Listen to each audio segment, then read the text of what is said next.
네, 오늘은 제가 준비한 부분은요, 데이터 액티비즘 사례라고 일단 이름을 붙여봤고, 세 번째 강의 순서입니다. 아까 간단하게 소개를 해주셨는데, 제가 작년부터 사회적 협동조합 빠띠에서 공익 데이터 팀에서 활동을 시작을 했고요.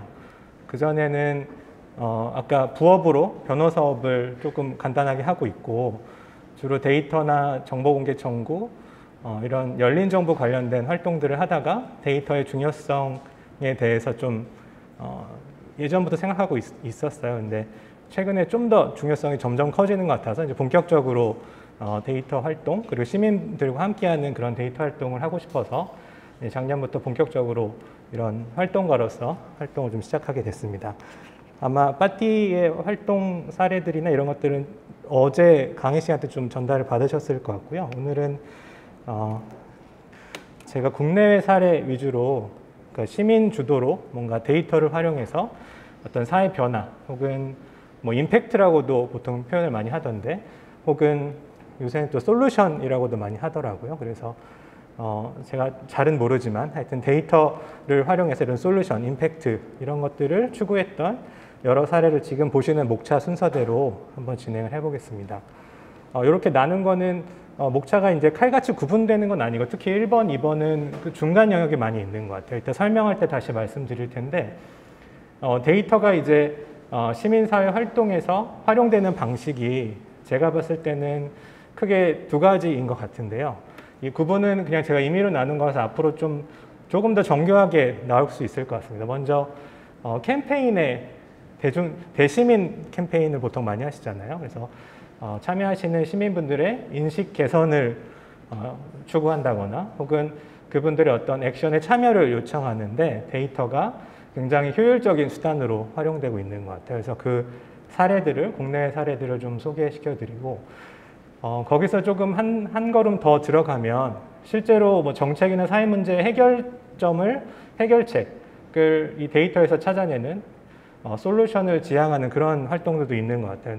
그리고 이 둘 중에 어딘가 애매하게 있는 사례들도 많이 있는 것 같고 그래서 일단은 큰 줄기를 두 가지로 나눠서 설명을 드리고요. 그리고 지금 빠띠에서 대구시에서 지금 시민분들과 함께 한 2달 정도짜리 프로젝트로 공익데이터 실험실이라는 그 프로젝트를 진행 중인데 현황 간단하게 공유를 드리고 그리고 마지막 한 30분 정도는 여러분들 다 지금 PC를 가져오신 것 같은데요. 뭐 태블릿도 괜찮을 것 같고 지도 위에 데이터를 한번 매핑해보는 아주 간단한 실습을 같이 해봐서 좀 바로 오늘 수업 듣고 나서 바로 뭔가 쓰실 수 있는 아주 간단한 팁들을 조금 전달해 드리도록 하겠습니다.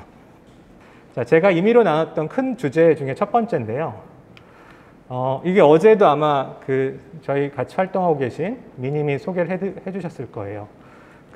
미국에서 경찰관에 의한 민간인 그런 사망 사건들을 다루는 시민단체에서 데이터를 어떻게 활용했는지 대략의 말씀은 전해드렸을 것 같고 오늘은 조금 더 자세하게 설명을 좀 드려보는 순서로 진행해 보겠습니다.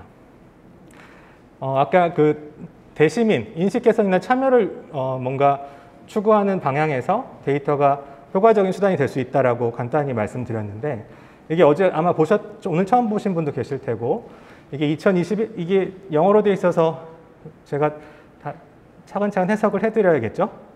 네, 다 잘 아시나요? 네, 해드릴 필요가 없겠죠? 네네. 이게 어려운 영어들은 아닐 거라서 2021년에 경찰관이 굉장히 좀 직설적인 표현인 것 같습니다. 네, 352명의 여기 뭐 민간인이겠죠? 경찰관이 아닌 민간인을 352명을 킬이라고 하면 살해를 했다. 뭐 이렇게 해석을 하시면 되는데 사실 이 전달하는 메시지는 굉장히 간단한 한 문장으로 표현될 수도 있고 사실은 이 정도만 전달을 해도 여기에 많은 데이터들이 지금 사용이 됐죠. 2021년 기준으로 352라는 숫자 하나가 굉장히 큰 의미를 가지는 데이터라고 볼 수 있겠습니다.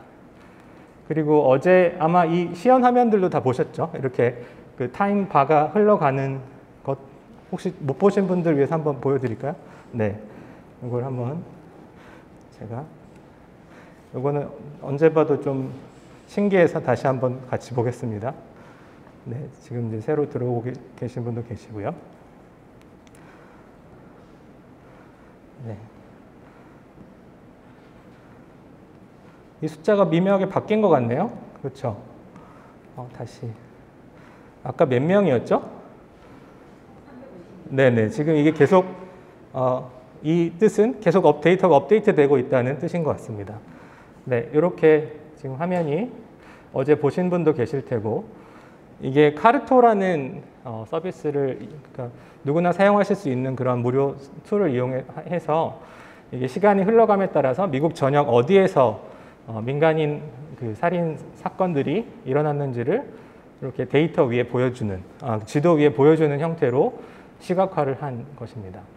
사실은 이 자체는 여기에 사용된 기술 자체는 그렇게 어렵지는 않아요. 여러분들도 오늘 오늘 뭐 카르토까지 다루진 않을 텐데 이런 비슷한 뭐 인터넷 유튜브만 검색을 하셔도 이런 지도 만드는 것 자체는 그렇게 아주 고난이도의 그런 기술이 요구되는 건 아닙니다. 기초 데이터와 발생한 시간, 그 해당 사건이 발생한 시간, 위치만 있으면 이렇게 다 표시를 할 수가 있어서요. 이렇게 전달하는 방법을 썼고요. 네. 다시 그러면 요거는 어제 못 보신 분들을 위해서 보여드리는 거니까요. 자, 이렇게 넘어가고, 이것도 어제 보셨죠? 숫자가 지금 바뀐 것 같은데 달력 위에 이런 색깔로 표시를 해서 그날 사건의 발생에 따른 색깔 변화를 줘서 지금 이때가 아마 5월 기준으로 집계를 한 거고 아마 지금 6월 데이터가 업데이트 된 것 같습니다. 그래서 단 8일 빼고는 거의 매일 사건이 발생했다라는 거를 이렇게 지도에 사실은 이거는 뭐 그래프로 그냥 손으로 그릴 수도 있는 거고 사실은 이 데이터를 전달하는 시각화하는 방식 자체는 그렇게 어렵진 않을 것 같고요. 근데 이제 여기에서 전달하고자 하는 내용들을 데이터를 조금 더 자세하게 분석을 했어요. 그러니까 지금 이 분석은 제가 이 사례를 처음 알게 된 게 굉장히 오래된 2018년, 17년 때부터 이 사이트 운영이 되어 왔는데요. 이렇게 데이터 분석이 본격적으로 들어간 건 아마 올해부터인 것 같아요.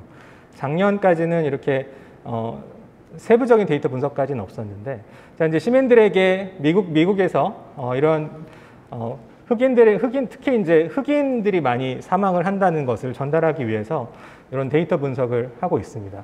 왼쪽에 보시면 지금 좀 먼 분들은 잘 안 보일 수도 있는데 이제 이 차트를 보시면 그 경찰관에 의한 민간인 살인 사건의 그 숫자를 비교를 해봤을 때 그 대상이 흑인인 경우가 그렇지 않은 그 백인에 비해서 3배에 이른다라는 것을 차트로 일목요연하게 보여주고 있죠. 네, 그리고 오른쪽은 뭘까요? 지금 혹시 글자가 잘 보이시나요? 네, 그렇게 분석을 한 게 하나 있고, 이게 unarmed라고 하면은 무장하지 않은 뜻이잖아요. 그래서 그러니까 지금 그 해당 사건들을 분석해 봤더니 흑인들이 무장하지 않았던 비율이 백인보다 더 높았다는 거예요. 1.3배 정도. 그래서 그 대상 자체도 지금 흑인들이 많았고 실제로 그 흑인들 사건들을 분석해 봤을 때 백인 사건과 비교해 봤을 때 무장하지 않은 케이스가 1.3배에 이른다라고 분석을 했습니다. 그래서 경찰관에 의한 민간인 살인 사건이 굉장히 큰 문제다라는 것도 전달이 됐고, 지금 그 중에서도 그 대상의 흑인이 굉장히 많다. 그리고 그 흑인들은 백인들에 비해서 그런 무장하지 않은, 그러니까 위험성이 현저히 떨어지는 상태에 있음에도 그런 살인 사건의 대상이 됐다라는 분석이고요. 아마 이 그래프도 어제 보셨나요? 안 보셨나요? 네네. 그래서 이런 분석도 더했습니다. 보시면 이게 각 미국에 있는 주요 도시들을 비교를 했는데 보시면 백인하고 흑인의 그 사망 사건 비율이에요. 지금 보시면 제일 왼쪽에 있는 게 미니애폴리스라는 곳인데 이게 미니애폴리스가 아마 시카고, 제가 미국 지명들은 잘 익숙하지 않아서 미니애폴리스가 시카고인가요? 지역인가요? 네. 가본 적이 없어서 잘 모르겠습니다. 네, 그래서 가장 높은, 그러니까 흑인 대비 백인 사건의 비율이 가장 높은 곳이 이제 미니애폴리스고, 이제 순서대로 배열을 했을 때 이렇게 큰 차이가 난다. 백인과 흑인이 그 사건 대상이 되는 게 거의 22배 가까이 도시별로 살펴봤더니 그런 내용도 포함되어 있고요. 아마 이것도 보셨을 거예요. 이거는 그 매년 그 시간의 흐름에 따라서 이런 사건들이 도시 지역 혹은 뭐 교외 지역, 그다음에 시골 이렇게 나눠서 매년 이렇게 변동한다. 그렇게 항상 증가하는 것도 아니고 지역 경우에 따라서는 감소하는 경우도 있는데 이것도 어제 아마 보셨을 거예요. 그래서 여기에는 책임지는 사람이 없다. 지금 보시면 98.3%가 기소조차 되지 않는 형태로 경찰관에게 책임이 그런 책임을 묻는 그런 결과로 이어지지 않는다. 지금 기소돼서 최종 유죄 판결이 거의 지금 이 전체 중에 하나, 색깔 제일 오른쪽에 보이시는 그렇게 하나로 표현이 될 정도로 굉장히 굉장히 책임지는 사람이 없다라는 것을 보여주고 있죠. 그래서 지금 어제도 보셨던 사례이긴 한데 이게 이제 그 사이트에 가시면 지금 영어로 되어 있긴 한데 이런 식으로 데이터를 다 공개해 놨어요. 이따가 다시 뭐 설명드리겠지만 이런 시민이 주도가 되는 공익 데이터 활동에서 가장 중요한 것은 그 데이터의 정확성입니다. 그러니까 공공 데이터, 어제 공공 데이터, 공익 데이터, 민간 데이터 구분 들으셨을 텐데 공공 데이터 같은 경우에는 정부가 어느 정도 그 데이터의 정확성을 담보를 할 수가 있죠. 근데 이제 민간이나 특히 비영리 단체나 그러니까 데이터를 전문적으로 다루지 않는 그런 곳에서 데이터를 이런 식으로 생산을 해낸 거거나 혹은 가공해서 공유하는 건 굉장히 그래서 중요한 의미를 갖는데요. 이렇게 공유를 했을 때 아까 이 데이터를 가지고 누가 분석을 해도 이 결과가 나오는지를 입증을 할 수 있어야 됩니다. 그래서 이거를 데이터를 재현할 수 있느냐, 이 결과를 똑같이 누구나 해도 재현할 수 있느냐. 물론 이 같은 분석 결과를 보고 해석은 다를 수 있어요. 98.3%가 뭐 굉장히 높은 것이냐, 뭐 낮은 것이냐, 적당한 수준이냐 이런 거에 대한 의견은 다 다를 수 있지만 이게 98.3%다라는 거에 대한 것은 누가 다시 이 데이터를 가지고 누가 분석을 해도 똑같이 나올 수 있게 그 데이터를 공개를 하고 이 데이터가 틀리지 않았다는 것을 계속 검증받아야 됩니다. 그리고 아까 오늘 접속했을 때 데이터가 또 업데이트 된 것처럼 이 데이터가 계속 최신성을 유지하고 있다는 것도 굉장히 중요한 요소예요. 이게 만약에 보통 공익 목적으로 하는 프로젝트들이 가장 큰 문제가 뭐냐면 하다가 중간에 중단돼서 계속 이제 최신성이 없다는 거죠. 처음에는 좋은 의도로 많은 관심하에 예산을 들여 시작했다가 이제 중단되는 경우에는 그 데이터가 이제 쓸모 없어지는 경우 혹은 정확하지 않은 데이터가 될 수 있겠죠. 그래서 그런 점들도 있다라는 점, 여러 가지를 같이 말씀드리고 있는 상황입니다. 그리고 캠페인 관련해서 국내에서 했던 사례를 또 한 가지 소개를 해드릴 텐데요. 제가 이 사례를 보고 굉장히 반가웠었는데 이게 제가 강의를 굉장히 오래전부터 했었는데 갑자기 또 오랜만에 오프라인에서 하니까 저도 오늘 되게 낯선데 계속 줌만 보고 하다가 오늘 오랜만에 뵈서 여러분들 직접 뵈서 굉장히 지금 떨리고 어색합니다. 제가 원래 오프라인 강의만 하다가 온라인으로 지금 거의 한 1, 2년은 계속 온라인으로만 뵀던 것 같은데 그래서 제가 한 3, 4년 전부터 이런 시민분들과 같이 실습도 하고 강의들을 많이 했었는데 대체로 한 3년 전에 제가 강의 내용들은 거의 외국 사례들 위주로 했었어요. 아까 보여드렸던 그 사례를 포함해서. 그래서 지금은 많이 삭제를 했는데 거의 대부분 미국이나 유럽에서 진행됐던 프로젝트를 되게 부러워하면서 이런 것들 우리나라에도 좀 많이 해보면 좋겠다라는 취지에서 이제 활동을 시작하게 됐는데 오늘은 외국 사례는 거의 소개해드릴 필요가 없을 정도로 지금 한 1, 2년 사이에 저희가 같이 했던 프로젝트들도 있고 직접 이 사례 같은 건 저희가 발견을 해서 소개해드리는 건데 아마 어제 설명해 드렸을 수도 있을 것 같아요. 도시공원 일몰제라는 그 주제를 이제 데이터로 좀 활용해서 오늘 같이 실습해 보려고 하는 게 바로 이거거든요. 지금 보시는 이 화면에 보시면 이게 혹시 도시공원 일몰제라는 제도에 대해서 알고 계신가요? 네, 잘 모르시는 분도 계실 텐데 이게 지금 이제 공원으로 지정이 되어 있는데 이게 뭐 시나 그 관리 주체가 정당하게 소유권을 취득하지 않으면 20년이 지나면 그건 도시공원에서 해제가 됩니다. 근데 대체로 사유지가 많이 공원으로 지정이 돼 있는 경우가 많대요. 그래서 이따가 데이터를 같이 볼 텐데, 그래서 전국에서 지금 그게 이제 2020년에 본격적으로 사라지기 시작한다고 합니다. 근데 그게 작년이었죠. 그래서 전국의 어느 지역에 도시공원들이 일몰제에 걸려서 이제 사라질 위기에 있는지를 이 데이터를 가지고 지도 위에 표시해서 캠페인에 사용한 아주 창의적인 사례입니다. 그러니까 이 기술 자체는 이따 같이 해볼 텐데 그렇게 어렵진 않아요.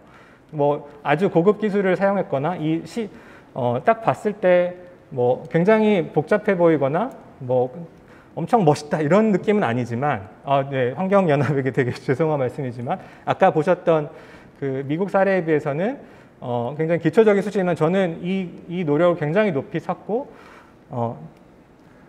그러니까 방금 보신 요거는 이제 전국 환경운동연합에서 하셨던 사례고요. 지금 좀 자세히 볼 거는 서울 환경연합 이렇게 그 지역별로 환경연합이 다 조직되어 있는데 이분들은 저희가 작년에 사라지는 우리 동네 공원을 지켜라라는 이름으로 데이터 퍼블릭이라는 사이트 어제 혹시 소개를 드렸는지 모르겠는데 지금 뭐 접속이 가능하신 분들은 아래쪽에 보이시는 데이터 퍼블릭.kr이라는 데를 한번 접속을 해보시면 지금 이 컨텐츠를 포함해서 작년에 저희가 발굴한 사례들 시민사회단체나 제3섹터에서 데이터를 활용해서 뭔가 시민의 인식 개선이나 참여를 요청했던 그런 사례들을 많이 발굴을 했고요. 또 일부는 저희가 같이 작년에 결과물을 같이 만들어 드린 경우도 있습니다. 그래서 오늘 두 가지를 다 설명을 드릴 텐데 이건 저희가 첫 번째로 굉장히 반갑게 찾아낸 사례고요. 이거는 요 밑에 아래쪽에 링크가 있는데요. savingseoulparks.com이라고 접속을 하셔도 좋고 아니면 데이터 퍼블릭에 가시면 링크도 아마 제공이 돼 있을 거예요. 그래서 아까 말씀드렸던 도시공원 일몰제에 대해서 데이터를 어떻게 활용했는지 한번 같이 보겠습니다. 이것도 어제 혹시 보셨었던 사례인가요? 이것도? 이건 처음 보시나요? 네. 보시면 그렇게 아주 본격적으로 사용되진 않았어요. 근데 제가 정말 눈을 크게 뜨고 찾은 사례, 거의 제가 처음 우리나라 사례로서 찾은 사례라서 굉장히 반가웠는데 지금 보시면 이게 미집행 면적이라고 해서 이제 사라지게 되는 전체 공원 면적 중에 거의 지금 이게 정확히 퍼센트로 나와 있지는 않는데 한 70~80%가 사라질 위기에 있습니다. 이게 굉장히 큰 문제죠. 여러분 집 근처에 있는 도시공원들이 이렇게 사라질 거고 그 전체 비율을 봤을 때 국공유지가 한 절반이 좀 넘고 나머지는 다 사유지입니다. 사라질 위기에 있는 그런 공원들이. 그래서 요 사라지는 우리 동네 공원 찾기 이 버튼을 누르면 이런 식으로 각자 살고 있는 지역의 대략적인 지도와 그 지도에 사라지는 그 대표적인 공원들이 이렇게 매핑이 되어 있어요. 이거는 뭐 데이터 솔루션을 사용한 건 아니고 직접 아마 이 그래픽을 만드신 것 같은데 그래서 제가 지금 마포구에 살고 있어서 이렇게 한번 클릭을 해봤고요.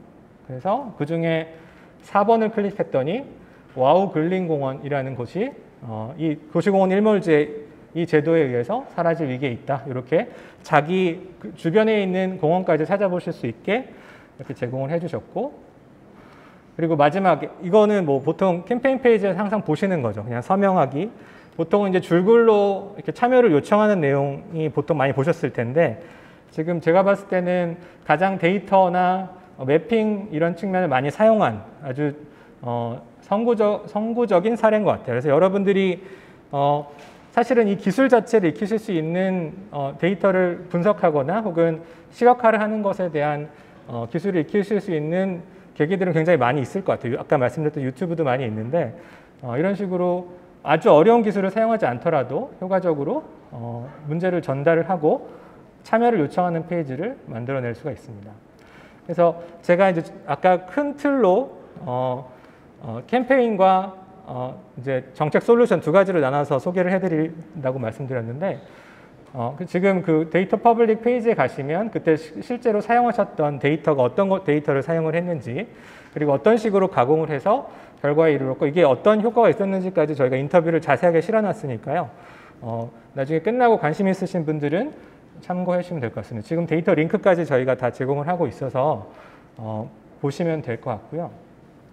제가 아까 그 두 가지 영역 사이에서 좀 애매하게 있는 것들도 있다고 말씀을 드렸는데 이제 이게 외국에서 이런 지도 기반으로 시민 참여를 유도한 사례들 두 가지를 소개해 드릴 텐데, 이거는 두 가지 아까 말씀드렸던 구분의 약간 중간 단계인 것 같아요. 주로 이제 시민 참여를 지도 위에서 시민분들이 직접 데이터를 제공하면서 참여를 요청한 건데, 지금 왼쪽에 보시는 사례가 이게 Fix My Street이라고 영국에서 시작됐던 사례고요. 오른쪽은 그 Adopt a Hydrant라고 해서 소화전 입양하기 프로젝트, 이 두 가지가 영국과 미국 사례로서 가장 예전부터 이 매핑 기반, 시민 참여 데이터 기반으로 시민 참여를 잘 구현해낸 사례로서 소개되고 있습니다. 이게 요즘 말로는 이런 것들을 이제 시조세라고 보통 표현을 하더라고요. 네. 끄덕끄덕 거리신 분 계시고, 이게 요새 쓰는 말인지는 모르겠습니다. 한참 된 말인 것 같긴 한데, 이 매핑계의 시조세, 이 지금 Fix My Street은 우리나라에도 굉장히 많이 도입이 됐어요. 그래서 지금 보시면 자기 집 주변에 어떤 사건들이 발생을 하면 그 리포트를 하면 해당 지자체에서 그걸 받아서 해결해 주는, 지금 보시는 이거는 지도 위에서, 그러니까 Fix My Street이라고 하면 내 주변을 이제 고쳐달라, 그런 뜻이잖아요. 지금 보시면 글자는 잘 안 보이시겠지만 우리 집 앞에 지금 여기 사진을 보시면 작은 여우가 지금 죽어 있다라고 보고를 한 거예요. 그래서 Dead Fox Cub라고 해서, 컵이 아마 그 동물의 새끼라고 하면 이게 좀, 네, 동물의 어린 동물들을 컵이라고 하는 것 같은데, 그래서 이런 걸 리포팅을 하면 밑에 보시면 이제 해당 지자체 담당자가 댓글을 달아놓은 것을 보실 수가 있습니다. 그래서 Fix My Street은 아직도 아마 운영이 되고 있는 걸로 알고 있는데 한번 접속을 해보시면 좋을 것 같고, 우리나라에서도 지금 이것들을 많이 그러니까 시민들이 직접 지도 위에서 이런 데이터를 제공해서 어쨌든 시민 참여형 데이터 프로젝트로 많이 소개가 되기도 하는데, 이런 로드킬을 신고하는 서비스를 아마 충남에서 하고 있는 걸로 알고 있어요. 그래서 국내에도 이게 도입이 돼서 아주 간단한 아이디어잖아요. 그래서 이런 식으로 일단 시작이 되었다. 시민 참여적 요소가 있는 프로젝트들이. 그리고 이게 두 번째 그 시조세 사례는 미국 사례인데요. 이게 미국에서 지금 지역이 정확하게 보이진 않는데, 이게 보스턴이었나 뉴욕이 보스턴이었던 것 같아요. 그래서 지금 보시면 보스턴 지역에서 지도 위에, 이거는 이따가 저희 같이 실습을 해볼 예정입니다. 구글 맵 위에다가 이런 식으로 시민분들이 로그인을 하셔서 내 집 주변에 있는 소화전을 하나 입양을 하는 그런 프로젝트를 진행을 해서 지금 여기 보시면 왼쪽에 아래에 보시면 코드 포 아메리카라고 해서 이런 공익적인 목적으로 이런 기술을 활용하시려고 하는 분들의 모임이 있는데요. 거기서 했던 프로젝트 중에 하나고, 지금 보시는 바와 같이 집 주변에 있는 소화전을 하나 입양을 해서 어떤 소화전의 이슈가 발생했을 때마다 본인들이 그거를 좀 해결하는 그런 아주 단순한 아이디어에서 시작된 그런 사례입니다. 그래서 보시면 이게 어떤 때 이런 이슈가 발생하는지를 보여주는 그림인데, 아마 이 지역이 눈이 굉장히 많이 오는 지역인가 봐요. 그래서 지금 보는 것처럼 이렇게 눈이 한번 오면 이게 미국 소화전이 이렇게 생겼고, 우리나라 소화전은 어떻게 생긴지 혹시 아시나요? 바닥에 이렇게 생긴 것도 있는데 주로 바닥에 동그란 이런 식으로 소화전이 있는데, 그래서 이 소화전이 눈에 갇히니까 적어도 이걸 치우는 것들을 원래는 지자체에서 해야 되는 일이었지만, 이제 시민분들이 이렇게 눈이 많이 오면 지자체에서 치울 새도 없이 못 쓰게 되는 거잖아요. 그러면 이런 일이 발생했을 때는 내가 가까이 사니까 내가 이걸 치우겠다라고 해서 아까 보시는 것처럼 이 TT가 이제 그 해당 소화전의 별칭인 것 같아요. TT라는 소화전은 토토토라는 아이디를 가진 분에게 입양이 되었다라고 해서 그 위치까지 나오고, 거기서 했던 어떤 관리 행위를 했는지를 지금 보시면 이제 클릭을 해보면 이 사람이 어떤 이슈가 생겼을 때 어떤 관리 행위를 했다라는 것을 공유할 수 있는 아주 간단한 구조로 되어 있습니다. 이것도 사실은 시민분들이 데이터를 직접 입력해 주시는 거죠. 시민 참여형으로 데이터를 만들어서 이런 것들을 약간 좀 재미 요소가 들어간 거죠. 이렇게 서로 공유할 수도 있고, 그래서 이런 프로젝트에 시민 참여형 데이터가 사용된 사례입니다. 그래서 첫 번째로 말씀드린 그 분야는 주로 이제 시민 참여나 대시민 인식 개선을 위해서 데이터를 이제 적극적으로 사용한 그런 케이스들을 좀 말씀을 드렸고, 이제 두 번째 사례를 두 번째 영역으로 넘어갈 텐데요. 이제 본격적으로 사회 문제를 뭔가 발견하거나 이제 저희가 실제로 좀 해보고 싶은 사례들은 이쪽인데 아직 본격적인 프로젝트 사례는 이제 본격적으로 시작되지는 않은 것 같습니다. 저희가 좀 노력을 하고 있지만 아마 여기 계신 분들이 그런 사례들을 많이 만들어 주실 거라고 저는 기대를 하고 있고, 보시면 지금 아까 대구에서 진행되고 있다는 공익데이터 실험실이라는 프로젝트가 있어요.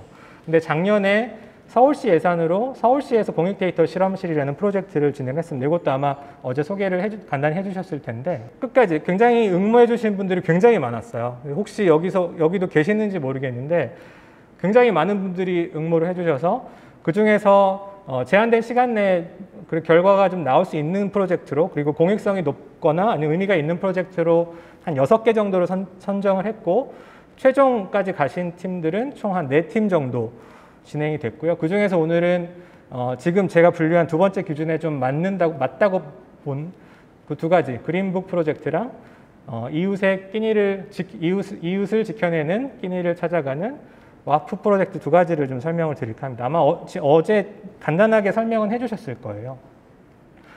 먼저 그 이웃을 지켜내는 끼니를 찾아가는 와프 프로젝트. 와프라는 것은 We are full when we are full. 이게 영어로 되어 있는 이유는 이걸 해주신 분이 미국의 MIT에서 지금 유학을 하고 계신 분이 이 프로젝트를 해주셨어요. 그러니까 원격으로 저희는 서울에서 도움을 드리고 이걸 실제로 진행하신 분은 미국 MIT에서 시차가 발생을 해서 항상 저녁 시간에 뵙거나 아침 시간에 뵀던 기억이 납니다. 그래서 같이 MIT에서 그 유학을 하신 분하고 진행을 했었고요. 어떤 사회 문제에 관심을 가지고 이제 데이터 프로젝트를 진행했는지 설명을 드리면, 이제 작년에 이제 본격적으로 코로나19 팬데믹이 시작이 됐는데, 이분의 문제의식은 이런 코로나19라는 이런 팬데믹이 왔을 때 취약계층에 더 가혹하지 않을까라는 문제의식을 가지고 계셨고, 신문 지상을 통해서 이제 어르신들, 보통 어르신들이 이제 그 저소득 어르신들 같은 경우는 무상급식 그 프로그램들이 각 지자체별로 이루어지고 있었는데, 이분의 문제의식은 코로나19 이후에는 그런 무상급식 그런 프로그램이 제대로 진행되지 않을 테니까 아마도 이 어르신들이 밥을 굶지는 않으실까, 이런 문제의식 하에 코로나19와 이후와 이전을 좀 비교하고 싶은 그런 주제를 제안을 해주셔서 굉장히 시의적절하다고 저희가 판단을 해서 같이 프로젝트를 진행을 했습니다. 그래서 지금 그러니까 이게 저희 진행 과정을 쭉 설명을 드릴 텐데,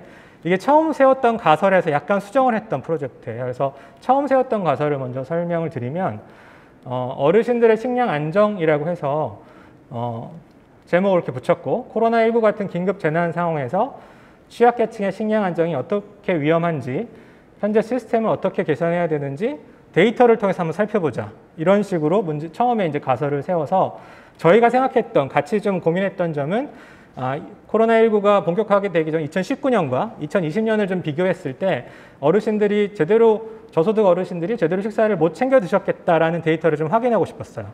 그래서 저희가 이 긴 여정을 시작을 했습니다. 아마 한 3개월, 4개월 정도 같이 거의 매주 한 번씩 저희가 전문가분들과 자문을 제공을 해드려서 진행이 됐던 건데요. 그래서 지금 이제 사전 조사를 이렇게 시작을 했어요. 지금까지의 코로나19 오기 전부터 지금까지 무료급식소 운영 관련된 데이터들을 다 진짜 싹싹 긁어 모으기 시작했습니다. 보시면 기관, 예산, 인력 등부터 시작을 해서 그다음에 재난 상황 이후의 무료급식소 운영 현황, 그리고 기사, 논문, 법령 등 자료 검색, 그리고 관련 통계 및 공공 데이터를 싹싹 긁어 모아서 이제 사전 조사를 좀 시작을 했고요. 어제 설명드렸던 그 데이터 액션 캔버스랑 거의 좀 비교해 보면서 보시면 좋을 것 같아요. 그래서 지금 보시면 정보공개 청구, 서울 정보소통광장이라는 정보공개 청구 그 포털이 있는데요. 거기서 지금 보시는 것처럼 2020년 저소득 어르신 급식 지원 사업 현황, 이거는 저희가 공개 청구하기 전에 이미 공개됐던 그런 데이터였고요. 그래서 이런 식으로 정리했던 데이터들을 지금 요거는 저희가 정리했던 화면은 아닌데, 노션이라는 프로그램 혹시 아세요?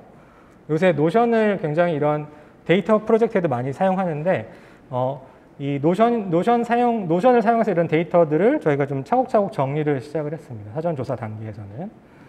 그래서 지원 대상 저소득층 노인 인구를 좀 확인을 했고요. 그리고 자치구별 예산을 한번 다 확인을 했고, 그다음에 지원 대상 무료급식소 현황은 저희가 확인할 수가 없었어요. 그리고 급식소별 실제 이용자 수도 좀 확인이 어려웠습니다. 그러니까 공개된 데이터로. 그래서 저희가 정보공개 청구 제도를 활용을 해서 지금 찾지 못한 그런 데이터들을 찾아나가는 여정을 좀 시작을 했고요. 물론 이거 정확히 기억은 나지 않지만 저희가 대신 해드렸거나 아니면 직접 하셨는지 모르겠는데 이게 온라인 청구가 가능해서 미국에서도 아마 청구가 가능하셨을 걸로 기억이 나는데요. 그래서 지금 보시는 것처럼 서울 25개 자치구의 무료 급식 장소에 대한 데이터를 요청을 했었고 2019년, 2020년 코로나 이전과 이후로 나눠서 일일 배식량, 방문자 수, 그리고 코로나19 이후에 운영이 중단 혹은 재개된 날짜에 대해서 정보공개 청구를 진행을 했었고요. 그래서 그거를 데이터로 정리한 게 지금 보시는 화면 같습니다. 지금 이 데이터들은 그 데이터 퍼블릭에 저희가 정리한 해당 프로젝트 정리한 것에 다 공개가 돼 있으니까요. 나중에 한번 열어보시면 될 것 같아요. 지금 글자가 잘 보이지가 않아서 이런 형태로 데이터들을 좀 정리를 해봤다. 그래서 1차적으로 저희가 중간 분석을 한번 해봤는데 저희가 원하는 결과에 좀 이르지는 못했어요. 왜 그렇게 되는지 설명을 좀 드리면 저희가 데이터로 확인한 바가 무엇이었냐면 이제 사회적 거리두기 단계에 따라서 모든 무료급식소가 같은 날 식당 운영을 중단하고 같은 날 운영을 재개한 것으로 다들 답변을 주셨습니다. 그리고 배식 인원 자체는 줄어들지 않았어요. 저희가 배식 인원이 줄어들지 않았을까라고 처음에 생각을 했었는데 실제로 배식 인원은 줄어들지 않았습니다. 다만 방법이 바뀐 거죠. 예전에는 식당을 운영해서 거기에 이제 오프라인으로 직접 운영을 했다면 코로나19 팬데믹 이후에는 집에서 이제 데워 드실 수 있는 대체식을 제공을 하는 걸로 응답을 받았어요. 이 데이터는 정보공개 청구하기 전까지는 공개가 되지 않았던 정보라서 정보공개 청구라는 제도를 통해서 저희가 데이터를 받은 것을 분석을 했더니 대체식을 제공한다고 응답을 했고 또 응답 결과가 자치구별로 조금씩 다른 문제도 발생하기도 했습니다. 그래서 지금 보시면 그 과정에서 이제 정보공개 청구를 하는 과정에서 그러면 이전에 직접 오셔서 식사를 드시는 것과 대체식을 제공하는 게 어떻게 차이가 있는지를 좀 궁금해서 그런 질적 데이터도 좀 필요해서요. 시설 관계자 인터뷰들을 좀 했는데 이제 크게 두 가지 대답이 좀 돌아왔습니다. 왼쪽에 보시면 자주 나가지 않고도 식사를 잘 챙길 수 있고 원하는 장소와 시간에 식사를 할 수 있어서 좋다라는 평가를 해주신 어르신들도 계셨고 반대로 비슷비슷한 대체식보다는 다 같이 어울려 먹던 따뜻한 밥이 더 좋아요. 그래서 좀 대체식을 힘들어 하시거나 조금 예전이 더 좋았다라고 해주신 어르신들도 계셨다라고 이제 관계자분들이 전달해 주셨습니다. 사실은 저희가 이제 데이터 프로젝트를 하면서 알게 된 건데 이게 어르신들의 무료급식 이 프로그램이 사실은 그냥 식사를 제공하는 의미도 있지만 해당 지역에 계신 분들이 같이 같은 시간에 모여서 서로 건강도 확인하고 안부도 서로 묻는 그런 굉장히 좋은 기능을 하고 있었다는 것을 저희가 알게 됐고 다만 코로나19 이후에는 같이 모여서 식사를 할 수 없으니까 이제 대체식을 제공하는 형태로 운영이 됐다는 점을 저희가 확인을 했고 그게 어르신들에 따라서는 반응이 극과 극으로 갈렸다 여기까지 확인을 했고요. 근데 이제 예전에 같은 예산으로 봤을 때는 직접 제공하는 것보다 대체식으로 제공하는 게 훨씬 더 비용 효과적일 거라고 예상이 되잖아요. 그래서 결과적으로 봤을 때는 배식 인원은 오히려 좀 늘어났다고 보고 대체 이제 레토르트 음식을 제공한다고 응답이 한 게 많아서 식사 자체를 못하게 되시는 그 정도의 문제점을 확인하지는 못했습니다. 네. 그래서 중간 점검을 저희가 했고 이런 데이터 수집과 담당자 인터뷰를 종합한 결과 처음 세운 가설을 좀 유지하기 어렵다라고 판단이 들어서 저희가 그러면 좀 분석 방향을 좀 바꿔서 새로운 가설을 좀 세웠습니다. 크게 두 가지로 나눠서 가설을 좀 대체를 했는데요. 그러면 실제로 레토르트 식품을 좀 분석을 해서 실제로 어르신들이 식사를 하셨던 대체식 식단을 실제로 분석을 해서 영양면에서 좀 그러면 예전보다 좀 어르신들이 필요한 영양소가 제대로 공급되지 못하지 않았을까라는 분석을 하면 어떨까라는 대안을 한번 고민을 해봤고요. 근데 이거는 아마도 굉장히 많은 시간이 들 것 같고 그다음에 분석에 조금 식품 영양학적인 그런 전문성이 필요할 것 같아서 저희는 대안 2를 선택을 했습니다. 그래서 그러면 일단 코로나19 이전과 이후를 그냥 비교를 할 때 어르신들에 집중할 게 아니라 자치구별로 어떤 식으로 변화가 있는지 자치구별 식량 안전성을 좀 정량 평가를 해서 자치구별로 한번 비교 분석을 해보자. 그러니까 있는 데이터를 다 긁어 모아서 어르신들에 집중할 게 아니라 자치구별 평가를 한번 해보고 그 과정에서 한번 데이터를 거기에 맞게 분석을 해보자라고 방향을 수정을 했습니다. 그래서 보시면 네, 그러니까 원래 하려고 했던 게 지금 단점에 나와 있는데, 그러니까 코로나19 이후에 식량 안정성이 어떻게 나빠졌는지 세세한 디테일을 알 수는 없었어요. 뭐 예산 정보를 비교하거나 아니면 이런 무료급식 관련된 데이터를 분석을 하면 실제로 어르신들이 드셨던 영양소까지 분석하기는 어렵기 때문에 그런 단점이 있지만 제한된 시간에서 데이터 프로젝트를 하기 위해서는 어쩔 수 없이 대안 2를 선택하게 되었습니다.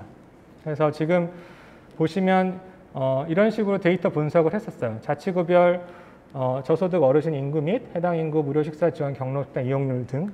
네, 요거는 실제로 그 웹사이트를 보면서 설명드리는 게 좋을 것 같아서 미리 가져와 봤습니다. 이게 그 MIT에 계신 이근희 님이라는 네, 훌륭한 분이 지금 이렇게 웹사이트까지 같이 만들어 주셨고요. 요 주소는 아까 공유드렸던 데이터 퍼블릭에 와프 프로젝트를 클릭을 하시면 이렇게 보실 수가 있습니다. 그러니까 작년에 저희가 했던 결과물을 지금 진행 과정에 대해서 설명을 드렸고 결과물을 좀 같이 보려고 하는데요. 네, 제목은 이렇게 지어봤고 네, 왜 저소득 어르신의 식량 안정이 우리가 집중하게 됐는지에 대해서 설명을 이렇게 작성을 했고요. 그리고 어떤 데이터를 사용했는지 아까 제가 데이터를 가지고 재현해내는 재현성이 굉장히 중요하다. 공익 데이터 프로젝트에서는 그런 말씀을 드렸는데 인구 데이터, 예산 데이터, 그리고 무료 급식시설 관련 데이터를 정보공개 청구 등을 통해서 저희가 정말 있는 거 없는 거 다 싹싹 긁어 모아서 여기다 한번 녹여봤습니다. 네, 그리고 이거는 이 방법론에 대해서 한마디로 표현을 하면 누구나 제한 없이 사용할 수 있는 궁극적으로 시민에게 도움이 되는 데이터를 공익 데이터라고 저희가 표현을 했고 공익 데이터 프로젝트라는 큰 주제로 서울시 예산으로 진행을 했다는 점을 밝혔고요. 자, 뭐 여기 보시는 거는 아까 전에 그 미국 사례에서 봤듯이 이렇게 한마디로 표현을 많이 하더라고요. 그래서 저희도 이렇게 2020년 자치구당 평균 저소득 어르신 인구는 약 8,500명입니다. 라고 표현을 했고요. 지금 보시면 이게 아까 그 PT 화면에서도 간단히 보셨던 화면인데 네, 크게 한번 이거는 타블로라는 그 툴을 이용을 했어요. 이게 전체 화면을 보면 이렇고요.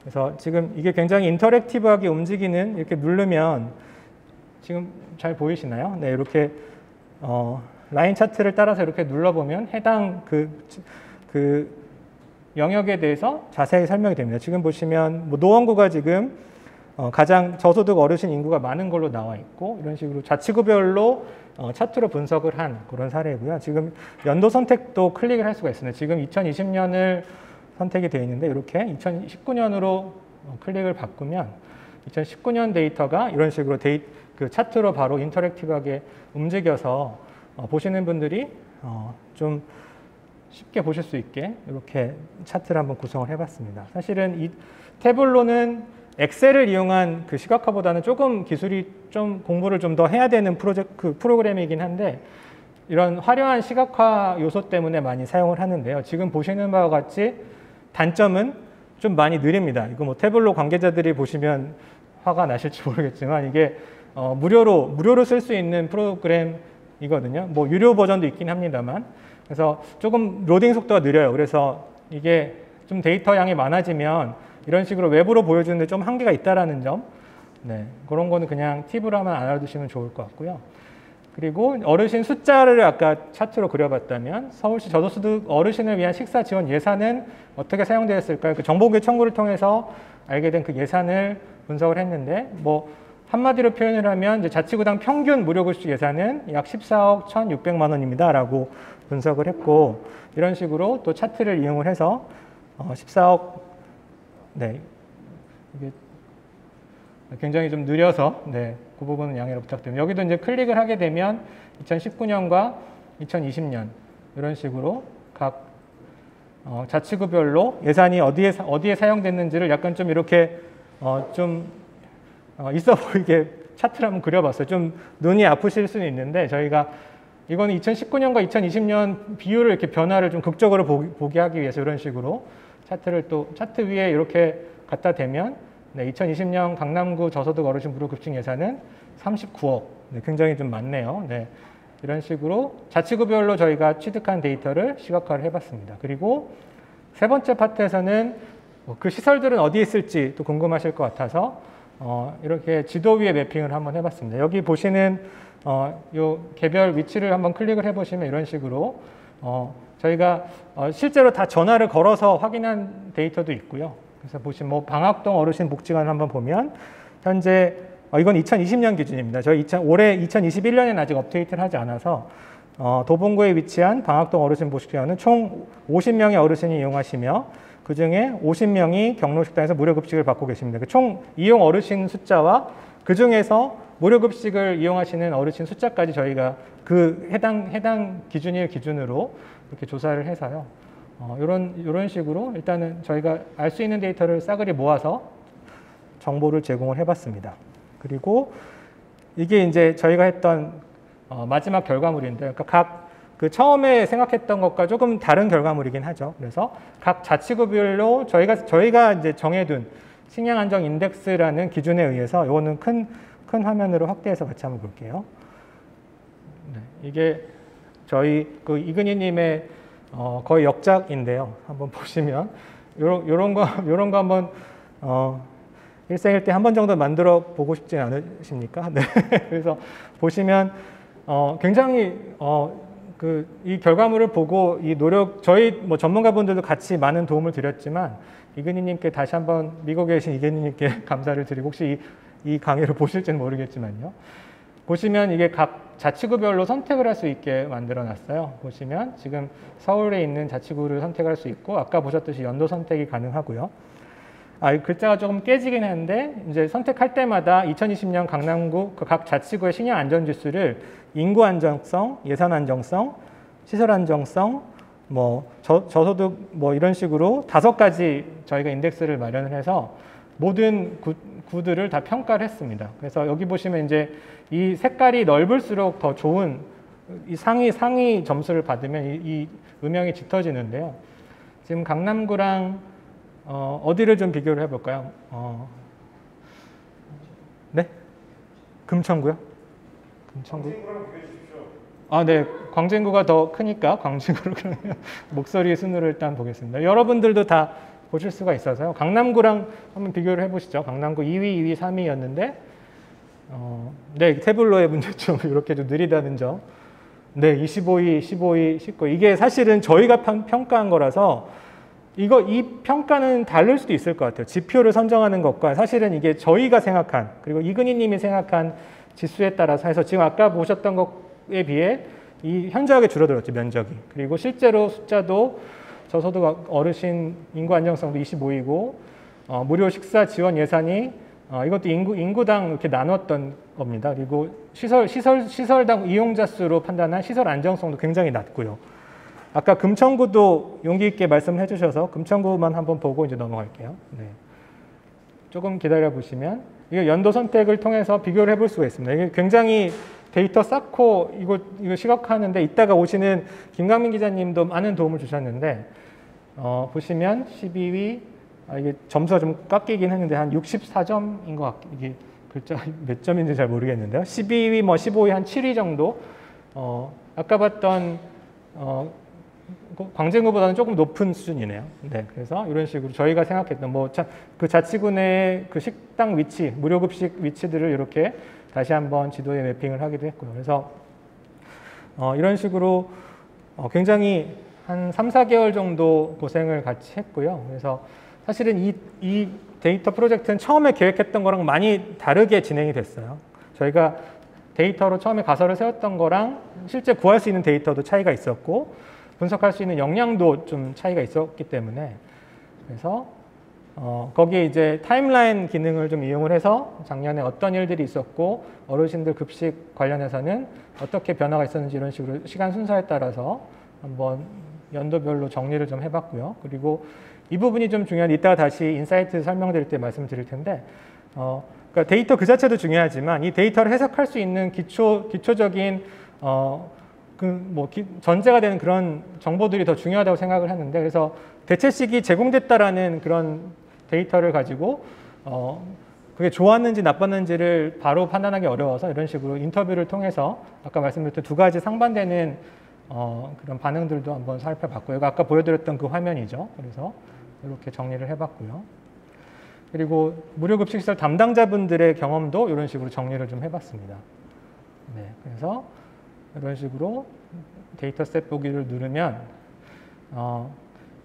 아까 제가 데이터 확인할 수 있다고 말씀드렸는데 여러분도 다 이 데이터를 다운받아서 마음껏 활용해 보실 수가 있어요. 그러니까 이 공익 데이터 프로젝트, 저희가 생각하는 공익 데이터 프로젝트는 이런 식으로 저희가 모았던 모든 데이터를 처음부터 다시 시작하시지 말고 여기서부터 새로 시작하실 수 있게 저희가 작년에 여러 노력을 통해서 얻어낸 이런 데이터들을 이렇게 깔끔하게 다 정리를 해주셨습니다. 그래서 이게 누구나 다시 어떤 연구자나 어떤 시민분들이 이 데이터를 활용하셔도 지금 저희가 했던 것과 거의 유사한 그런 결과를 얻을 수 있도록 그리고 활용해 보실 수 있도록 데이터가 원본으로 공개가 되고 있고요. 이거는 다 누구나 활용하실 수가 있습니다.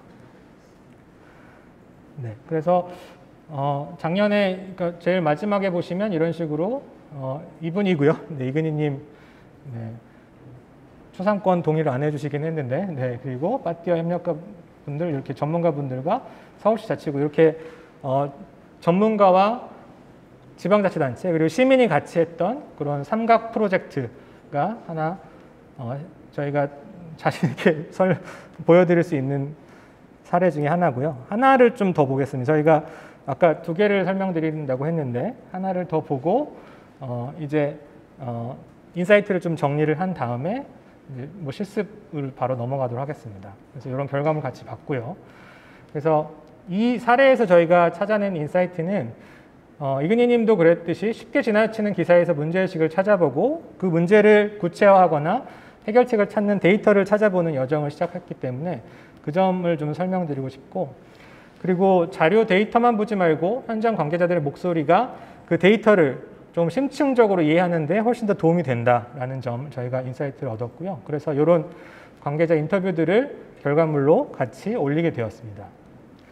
그리고 지금 보시는 것처럼 데이터 프로젝트가 아까 보신 그런 멋진 시각화 결과뿐만 아니라 이런 식으로 인터뷰 결과까지 포함될 수 있어 데이터 프로젝트 결과물이 반드시 데이터가 아니어도 된다. 여러분들이 데이터 프로젝트를 한다고 했을 때는 나는 기술이 없어서 데이터 프로젝트를 못해 이렇게 생각하시는 분들이 많이 계시는데 필요한 데이터에 대한 기술도 그렇게 높지 않아도 지금 보시는 것처럼 하기에는 뭐 웹사이트 만드는 기술도 필요하긴 하지만 그 데이터 분석 자체가 그렇게 어렵지는 않았어요. 그래서 지금 보시는 바와 같이 이제 복잡한 통계 기법은 필요 없지만 현상을 왜곡하지 않는 정도의 수준의 데이터 리터러시가 우리 필요하지 않을까. 기초 통계 지식.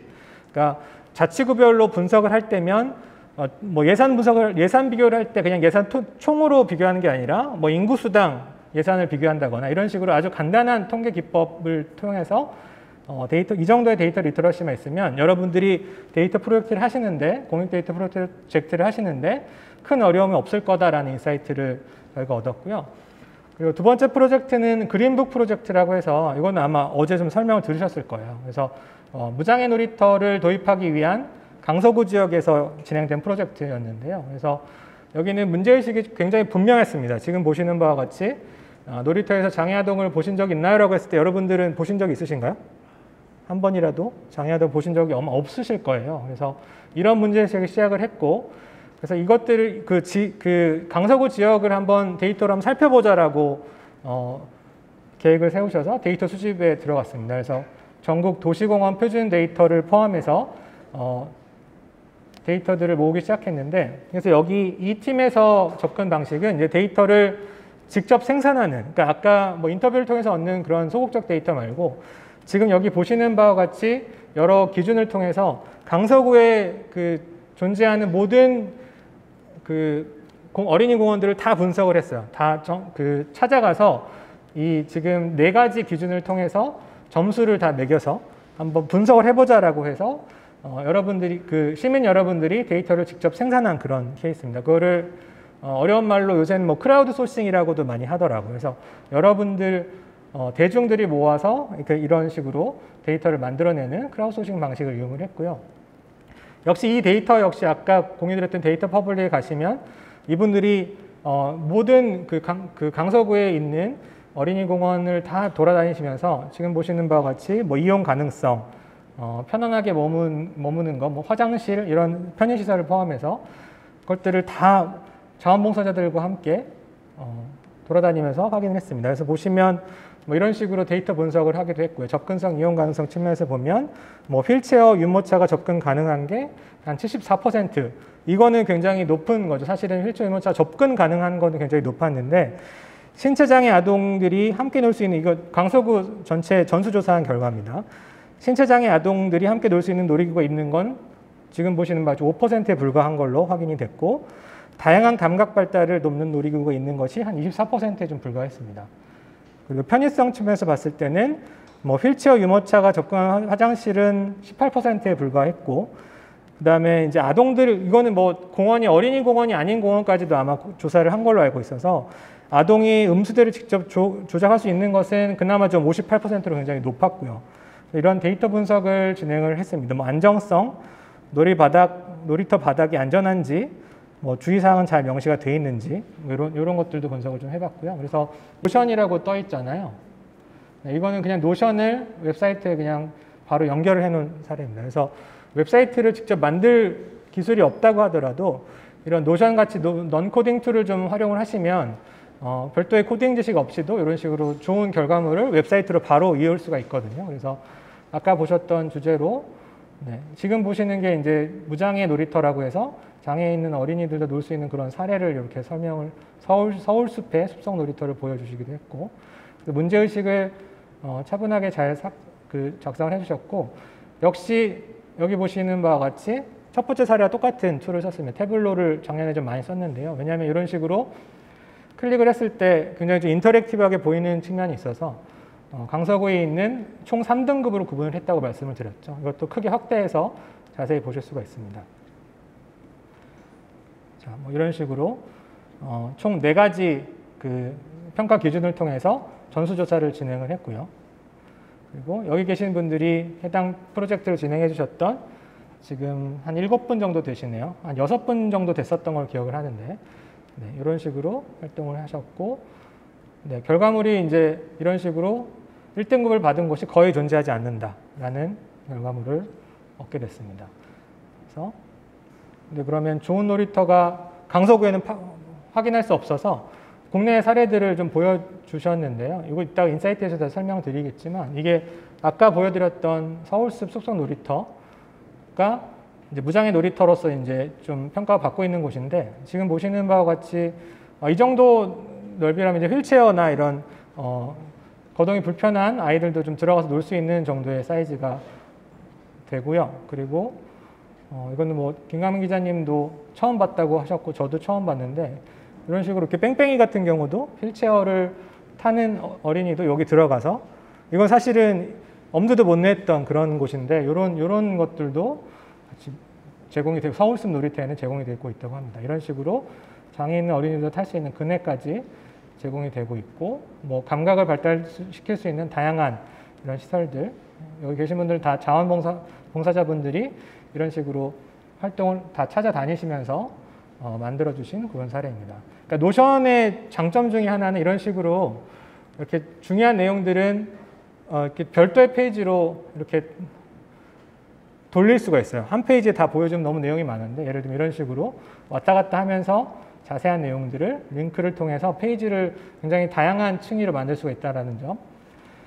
그리고 이 부분은 뭐 이따 다시 설명드리긴 할 텐데 이 프로젝트에서 가장 조금 저희가 주목했던 점은 뭐냐면 이 데이터 분석이나 결과 자체보다는 이 데이터를 가지고 강서구에 직접 찾아가서 무장애 놀이터를 실제적으로 올해죠. 2021년에 실제로 만들겠다라고 하는 약속을 얻어냈다는 점입니다. 이 데이터 프로젝트를 가지고 최초에 시작을 했는데 결과적으로 장애 아동들이 편하게 놀 수 있는 놀이터를 강서구에 만들겠다라는 확약을 받아낸 그런 사례입니다. 이렇게 보시면 직접 강서구 의회와 강서구청을 방문을 해서 이 데이터를 들고 가서 제안서까지 같이 작성을 해주셨고요. 그래서 이런 식으로 간담회를 통해서 이분들은 원래 이제 이 영역에서 많이 활동을 하셨던 분들이에요. 근데 그 활동들을 조금 더 정교하게 하고 싶어서 이제 데이터 프로젝트, 공익 데이터 활동이라는 방법론을 사용을 해주셨고, 그래서 이런 식으로 강서구의 변화가 시작되었다는 점,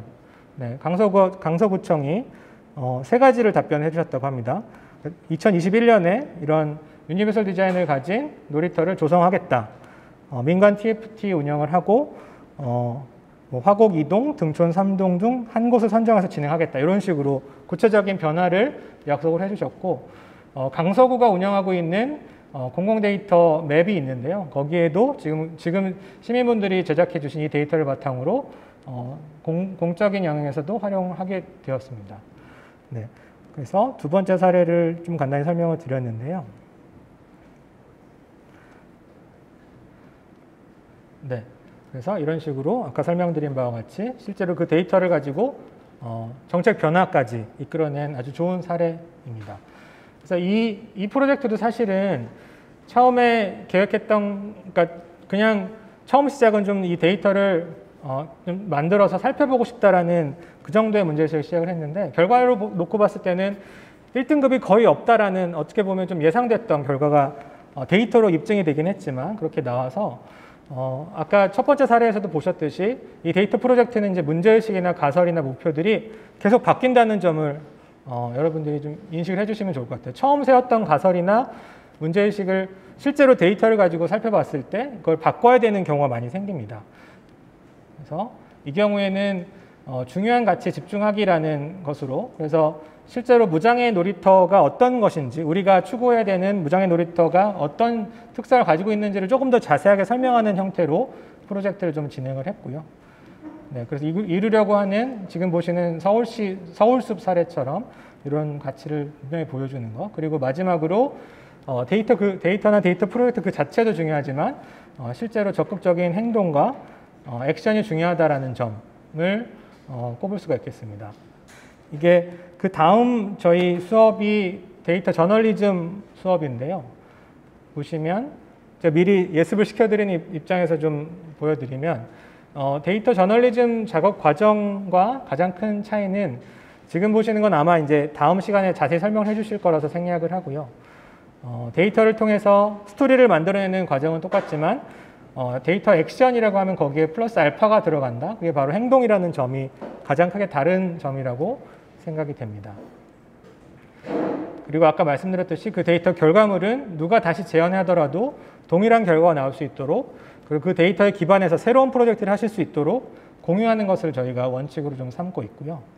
그리고 저희가 조금 더 궁금하신 분들을 위해서 스몰북 팀에서는 저희가 어떤 기술 자문을 해드렸고 어떤 공부를 해서 처음에 우리 상태는 이랬는데 이런 전문가분들의 도움을 받아서 우리가 이런 프로젝트를 완성할 수 있었다라는 자세한 히스토리도 아까 보여드렸던 그 웹사이트에 자세히, 그 노션 페이지에 자세히 나와 있습니다.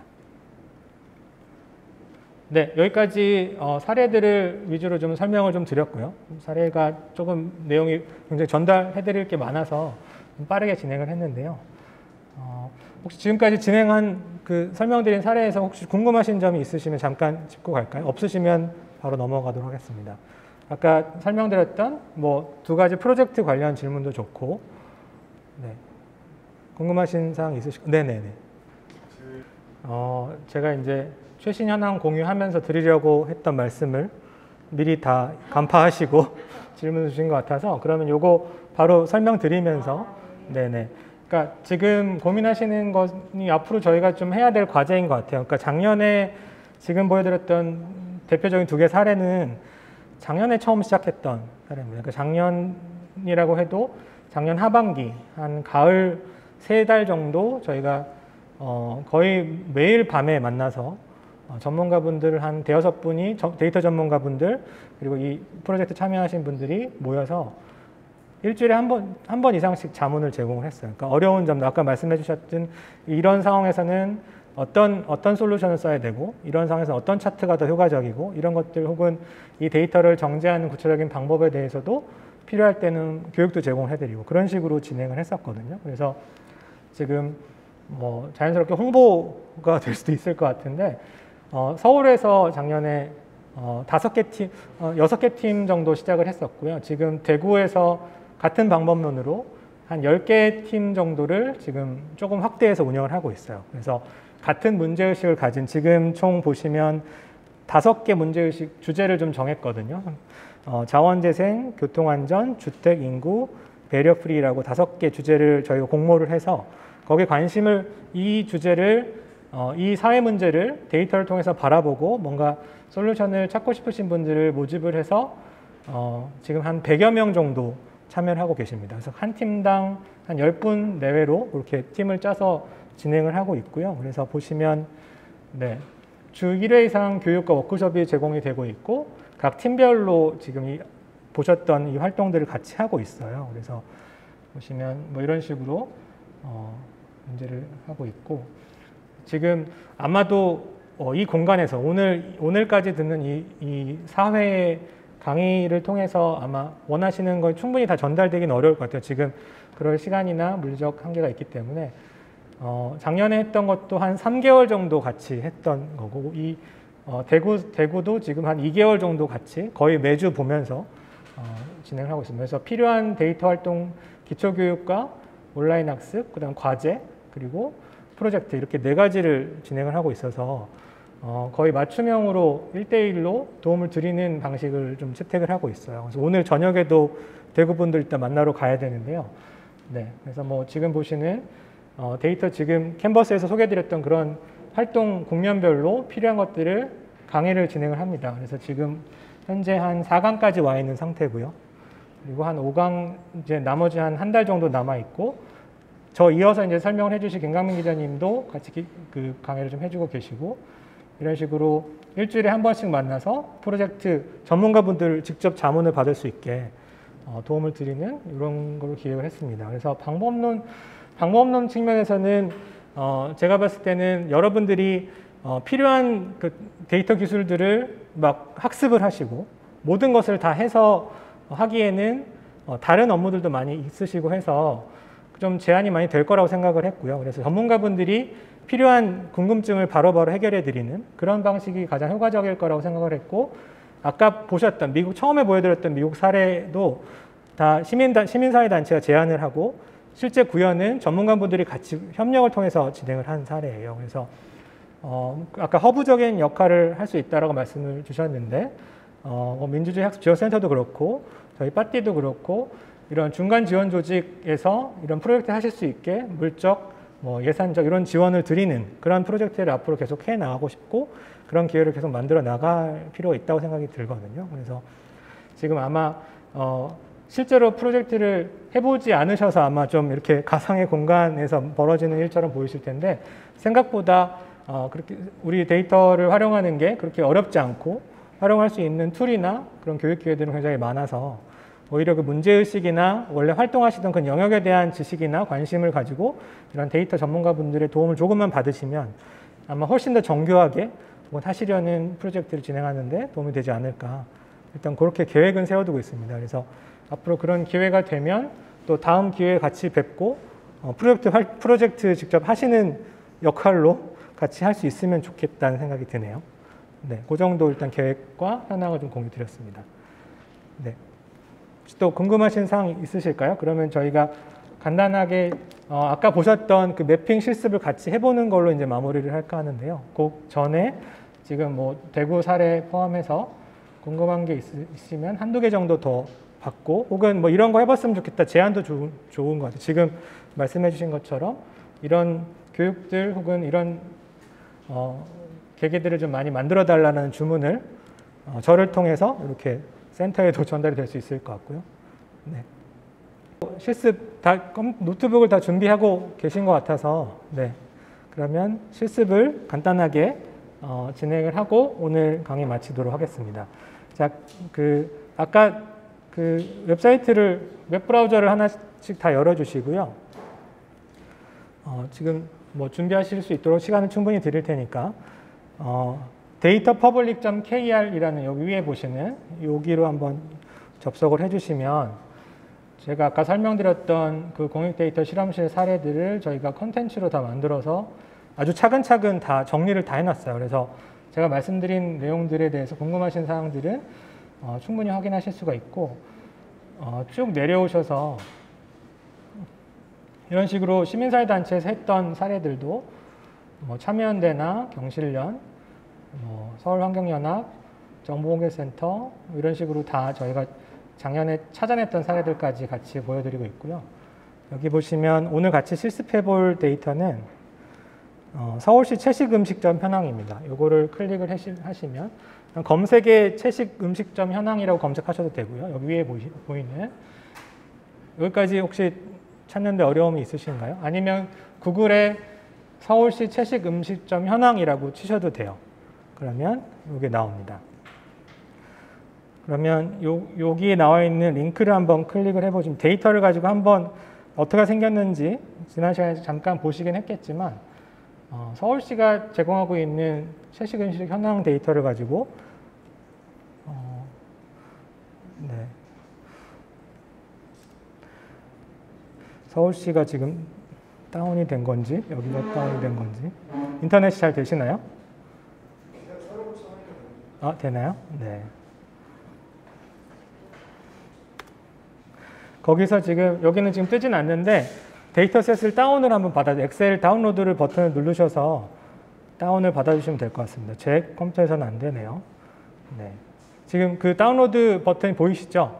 다운로드 받으셔서 각자 원하시는 곳에 저장을 해두시면 될 것 같습니다. 저장을 하면은 서울시 채식음식점 현황관리 리스트라고 여기 보시는 이 이름으로 다운로드를 받으실 수가 있을 거예요. 네. 그러면 데이터를 한번 열어보겠습니다. 어떻게 생겼는지 한번 보고 본격적으로 오늘 실습은 이 데이터를 지도 위에 한번 표시해보는 정도 아주 간단한 실습인데 혹시 알고 계신 분도 계시겠지만 처음 접하시는 분도 계실 것 같아서 아마 이 프로젝트에서 가장 많이 사용되는 방법 중에 하나입니다. 그 데이터 시각화 중에 지도 위에 표시하는 게 굉장히 중요한 요소 중에 하나라서 이것만 있으시면 네, 지금 보시는 바와 같이 이 파일까지 다 확인이 되셨나요? 이 모양까지. 네. 실습 자체는 그렇게 어렵지 않으니까 걱정 안 하셔도 될 것 같고요. 지금 이 데이터를 좀 살펴보면 첫 번째 열에는 연번이라고 해서 번호가 있고 두 번째 열에는 상호명이라고 해서 채식 메뉴를 제공하는 그 가게 이름, 그다음에 업종, 연락처, 자치구도 있고요. 소재지에 지금 주소가 있죠. 지금 여기 보시는 소재지에 있는 이 주소를 가지고 구글 맵에서 이 주소를 자동으로 인식을 해서 지도 위에 뿌려주는 역할을 하게 됩니다. 그래서 이 소재지 어느 데이터의 어느 위치에 어느 열에 주소 정보 혹은 이렇게 한글로 뭐 도로명 주소나 한글로 된 주소가 있을 수도 있고 위경도로 표시된 경우도 가끔 있어요. 혹은 여기 보이시는 이 한글 주소를 위경도로 변환하는 그런 기능들도 있습니다. 그래서 데이터를 확인하시고 데이터에 이런 주소 정보나 위경도 정보가 있다라고 확인이 되시면 이 정보를 바탕으로 구글 지도에 올릴 수가 있습니다. 한번 같이 실습을 해볼게요. 다시 탭을 하나 띄우셔서 구글로 가셔서 마이맵이라는 곳에 구글 계정들은 혹시 다 있으신가요? 네, 아마 구글 안드로이드 쓰시는 분들은 다 있으실 테고 거기 마이맵이라고 키워드를 넣어주시면 이런 식으로 네.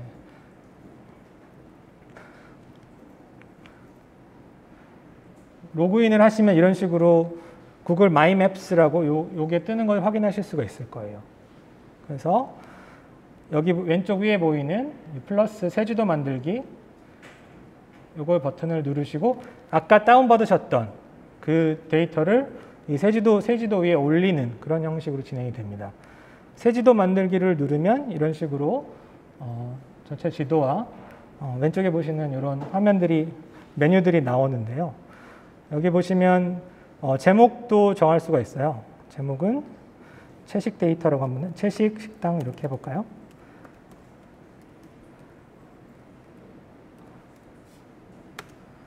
네, 이런 식으로 제목을 바꾸실 수가 있고요. 뭐 원하시는 대로 넣으시면 될 것 같고요. 혹시 여기까지 따라오시는데 어려움이 있으신 분 계신가요? 여기까지는 다 따라오셨죠? 네.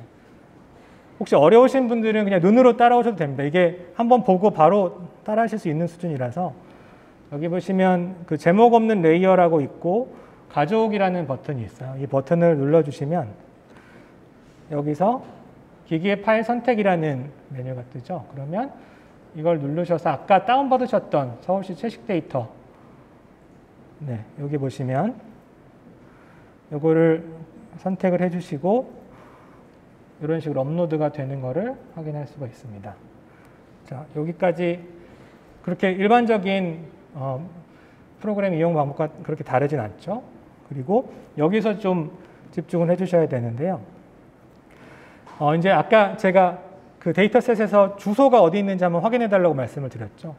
보시면 여기 보시면 이제 소재지에 도로명 주소가 나와 있었잖아요. 그래서 소재지를 클릭을 해주시면 그 해당 어느 열에 주소가 나와 있는지를 알려주시면 됩니다. 그리고 계속을 눌러주시고 그 다음에 지도 위에서 표시될 그 제일 위에 나타날 이름을 뭘로 할지라고 했을 때 아마 상호명으로 나타나게 하면 제일 좋겠죠. 채식 음식점에 대한 데이터니까 상호명을 클릭을 해주시면 네, 끝이 납니다. 이렇게 되면 아까 그 데이터에서 주소 정보를 끌어와서 지도 위에 뿌려주게 되는데요.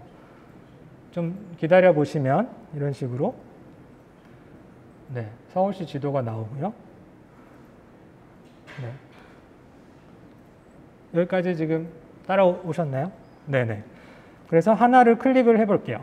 이렇게 눌러보면 그 데이터셋에 있는 글자가 잘 보이게 하려면 네. 훌리오라는 네, 식당이고요. 종로. 그러니까 여기 제일 위에 나타나게 하는 걸 제가 상호명으로 아까 눌렀었잖아요. 그러면 이렇게 나타나고 연번, 업종, 연락처, 자치구, 소재지, 그 다음에 판매 메뉴, 엔칠라다, 네, 이런 음식 있나 보죠. 프레시 구아카몰, 브리또볼. 네, 굉장히 좀 어려운 이름인데 비건 메뉴가 제공이 되는 훌리오, 네, 저는 한 번도 가본 적은 없지만 훌리오라는 곳을 포함해서 지금 보시는 바와 같이 여러분들이 그냥 많이 쓰시는 지도 서비스랑 거의 유사하게 나와 있죠. 자, 근데 여기에서 뭐 한 가지를 더 뭐 굉장히 해볼 게 많이 있는데 한 가지만 더 같이 실습을 좀 해보면 좋을 것 같습니다. 여기 보시면 균일 스타일이라고 있는데요. 여기에 요거를 한번 그 업종별로, 그러니까 지금 한식, 중식 뭐 이런 식으로 업종이 나와 있었잖아요. 그래서 균일 스타일이 아니라 여기 보시면 업종을 한번 눌러볼게요. 이렇게 여기까지는 다 따라오셨을 테고 다시 한번 천천히 좀 설명을 드려보겠습니다. 여기 왼쪽에 보시면 이게 균일 스타일이라고 보이시죠? 요거를 한번 클릭을 해주시고 지금 이 균일 스타일로 되어 있는 것을 그럼 업종별로 한번 보여주는 것으로 업종별로 좀 색깔을 다르게 표현하는 기능이거든요. 이렇게 하시면 지금 보시는 것처럼 업종별로 색깔이 다르게 표시가 됩니다. 그리고 여기 라벨 없음에도 업종으로 이렇게 표시를 해주시면 자, 이거를 좀 확대해서 한번 볼게요. 네, 그래서 이거는 제가 임의로 선택한 게 아니라 여기 구글에서 색깔을 제한을 해서 지금 보시는 바와 같이 색깔별 양식, 한식, 뭐 카페, 인도, 중동 이런 식으로 색깔을 달리해서 보실 수 있게. 네, 지금 이게 화면이 조금 밝아서 조금 해가지고 잘 깨지고 그렇게 하는데 이런 식으로 업종별로 구분해서 볼 수도 있습니다. 네, 여기까지 혹시 다 따라오셨나요? 네네. 그리고 마지막으로 뭐 이거를 가지고 그 아이콘 모양도 변경을 할 수가 있거든요. 지금 보시면 여기 보시면 양식이 가장 많은 것 같은데 427개. 뭐 양식은 칼로 썰어야 되니까 이렇게 아이콘을 이렇게 바꿀 수가 있습니다. 그래서 각자 지금 원하는 색깔도 바꿀 수가 있고요. 그러니까 양식 색깔을 지금 구글이 제안해 준 색깔을 그대로 쓰셔도 되고 아니면 여기 보시는 색상도 다 다르게 할 수가 있어요. 그래서 네, 서울시 그 업종별로 각 지역에서 어떤 식으로 채식 메뉴들을 이용할 수 있는지 그런 것들을 한번 실습을 해봤고요. 이제 마지막으로 하나를 더 해볼 텐데요. 지금 이 지도를 다른 사람과 이제 공유를 할 수가 있으면 나만 볼 수도 있는데 이거를 공유를 하는 기능이 있어요. 여기 왼쪽 위에 보시면 공유라는 버튼이 있잖아요. 공유라는 버튼 한번 눌러보시면 네, 요런 게 뜹니다. 그러면 요거를 공유를 하고 싶으시면 이렇게 클릭을 해주시면 링크 공유 사용 설정이 되어 있고 공개도 공익데이터 프로젝트의 정신 중에 하나가 공유라고 말씀드렸죠. 그래서 공개로 해주시고 여기 보시는 이 링크를 복사를 하셔서 뭐 다른 브라우저 창 아니면 혹은 뭐 SNS나 이런 곳에 공유를 하시면 이제 이 이후부터는 이 지도를 누구나 보실 수 있습니다. 이 링크를 타고 오시면. 네. 이렇게 실습을 해볼 수가 있습니다. 이거는 사실은 아까 같이 봤던 이거를 조금 더 예쁘게 할 수 있는 툴이 태블로라는 툴이고요. 네. 여기도 뭔가 서버 에러가 나서 지금 똑같은 지도인데 한번 기능상 어떻게 차이 있는지를 한번 같이 좀 살펴볼게요. 네. 지도 자체가 여기는 서울 태블로의 문제점이 계속 드러나는데요. 네. 보시면 이 지도가 여러분들이 좀 평소에 보시던 지도랑 모양이 좀 다르죠. 보시면 실제로 사용한 지도가 오픈 스트리트 맵이라고 해서 우리나라에서는 그렇게 많이 활발하게 쓰고 있는 지도는 아닙니다. 그래서 지도 자체가 여러분들이 일반적으로 내비에서 보시는 수준으로 아주 자세하진 않아요. 그래서 그렇지만 여기에서 보이는 이런 애니메이션 효과라든지 이런 인터랙티브 요소들이 좀 많이 있기 때문에 태블로를 많이 쓰고 태블로는 지금 보시는 바와 같이 이렇게 뭐 전체 화면으로 볼 수도 있고 또 기능 중에 하나가 이거를 그대로 PDF나 여기 보시는 것처럼 뭐 파워포인트로 지금 보시는 이 화면을 다운로드 받아서 별도의 문서로 받아보실 수도 있어요. 그래서 이거를 이용하시는 분들은 구글 지도를 공유를 하면 이 화면 그대로 여러분들이 보시는 이 화면 그대로 공유가 되기 때문에 조금 모양이 예쁘지 않거나 아니면 이거를 뭐 다른 데 인베딩, 그러니까 다른 웹페이지에 요거를 넣을 수는 있는데 지금 보시는 것처럼 이렇게 조금 예쁜 형태로 보이려면 태블로나 뭐 좀 다른 툴들을 이용하시면 조금 더 그런 요소들을 더 많이 활용할 수가 있습니다. 그래서 저희가 작년에 이 프로젝트 할 때는 태블로가 더 적합하겠다라고 판단을 해서 전문가분들이 태블로 관련된 강의를 좀 제공을 해드리고 이 프로젝트는 이제 태블로 진행하는 것으로 그렇게 진행한 바 있습니다. 네. 지금 그러면 다 링크 공유까지 다 설정을 하셨고 다른 분들께 한번 보내보시고 열리는지 확인까지 한번 해주시면 오늘 가장 큰 성과일 것 같은데요. 네. 그러면 실습도 굉장히 간단하게 끝났습니다. 네, 제가 준비한 건 여기까지고요. 오늘 강의는 여기서 마무리하도록 하겠습니다. 네, 긴 시간 동안 함께 해주셔서 감사드립니다.